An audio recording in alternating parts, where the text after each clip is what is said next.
Bakunzi bagasozo TV, bakunzi mukurikirana ibiganiro cya Gasozo TV, turabaramukije twongera tubaha ikaze muri kino kiganiro cy'uno munsi Agasozo Talent. Agasozo Talent nkuko mubimenyereye ni ikiganiro kibaha amakuru ari karavugwa muri industry ya Plus 257, amakuru avugwa muri entertainment ya hani wacu, amakuru avugwa ku baririmbyi bagiye batandukanye.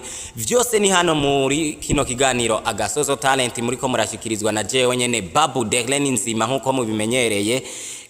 Kaze rero muri kino kiganiro cy'uno munsi aho tubafitiye amakuru ari karavugwa neza na neza kuno muririmbyi Andy Mwag. Turafise amakuru avugwa kwa Masterland, tukagira n'amakuru avugwa kwa Natasha La Boss hamwe na Iritina.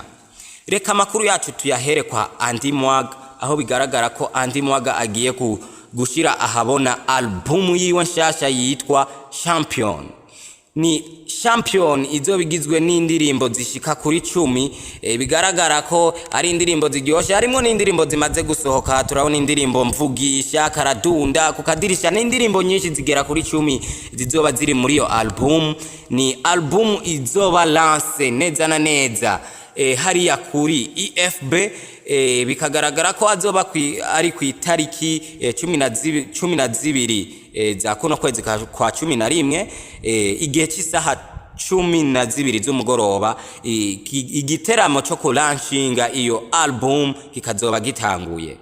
Ni hajya kuri EFB rero, aho kwinjira azoba ari amafaranga ibihumbi 10 ku muntu akuze, hamwe n'amafaranga ibihumbi 5 ku muntu afise imyaka iri munsi ya 25. Ni neza na neza rero Andy Mwag azoba yaduteguriye show iryoshe gose, narijya dusanzwe tuzi ko azi guteramisha abantu muri live music. Eka bikagaragara ko uno musore album yiwe izoba imeze neza cyane. Reka dusimbire aha kwa kuno musore nawe, uwo nawe ni Masterland, kuva hariya muri Master Music. Ni Masterland ari mu mwihiganwa ritegurwa ni radio y'abafaransa RFI Prix Découverte 2022. Ni Masterland rero bigaragara ko ari kumwe n'abandi baririmbyi bakomakomeye, aho bose hamwe bashika kuri 10. Bikagaragara ko iryo higanwa rikibandanya gushika ku itariki 16 za kuno kwezi kwa 11, aho abo baririmbyi 10 bari muri finale y'iryo higanwa hazotogwamo uzohabwa agashimwe k'iryo higanwa ry'uno mwaka. Ni Masterland rero asaba ko ababishoboye boja kuri site y'iyo Prix Découverte aho bashobora kumutora, maze bakaba bamuhaye amahigwe yo kugira ngo ashobore gutahukana ko gashimwe, maze uno muririmbyi abandanye agera kure. Reka duce dusimbira neza na neza kwa bano bigeme. Turabona uno mwigeme uwo nawe ni Iritina. Ni Iritina bigaragara ko ari mwihiganwa ridasanzwe, ni higanwa rizobera neza na neza ngaho mu gihugu ca Uganda, aho bigaragara ko ari ihiganwa Hip Hop Music Award 2022.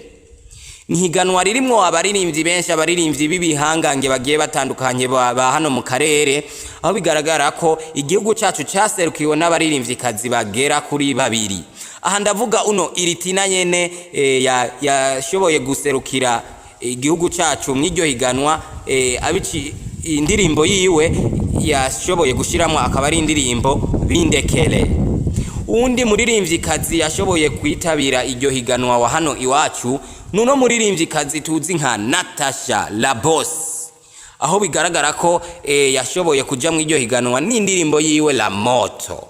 Natasha rero rino higanwa akaba atari rishasha kuriwe, aho mbere no mu mwaka uheze yashoboye kugitabira. Mu mwaka uheze akaba yarashoboye no gutahukana agashimwe muri iryo higanwa nyene. Ni Natasha rero hamwe na Iritina bazoba bishikiye neza na neza guserukira igihugu cyacu ngaho mu gihugu ca Uganda mu gisagara ca Kampala. Azoba ari ku itariki 18 za kuno kwezi, aho murumva neza na neza kari mu ndwiza, aho rero bazoba bariko barahiganwa n'abandi baririmbyi bibihangange hano mu karere. Aho turavuga bamwe harimo abaririmbyi benshi, turabonamwo Bruce Melody, tukabonamwo ba Knowless kuva ngaho mu gihugu cy'u Rwanda, turabonamwo ba Rayvan, eka na ba Diamond Platnumz, aho bigaragara ko rino higanwa kabisa ritoroshe gose, tukaba dusaba ahubwo abantu ba hano mu Burundi duha amahirwe cyane bano baririmbyi bacu, bano baririmbyi bashoboye kuduserukira mwari no higanwa, maze nuno mwaka agashimwe gashobore gutahuka hano mu gihugu cyacu. Ikiganiro cyari Agasoso Talent nkuko mwariko murabikurikirana, kuri micro yari jewe Babu Derlene Nzima. Agasoso TV turabakunda cyane, mubandanye mudukurikirana. Ciao ciao.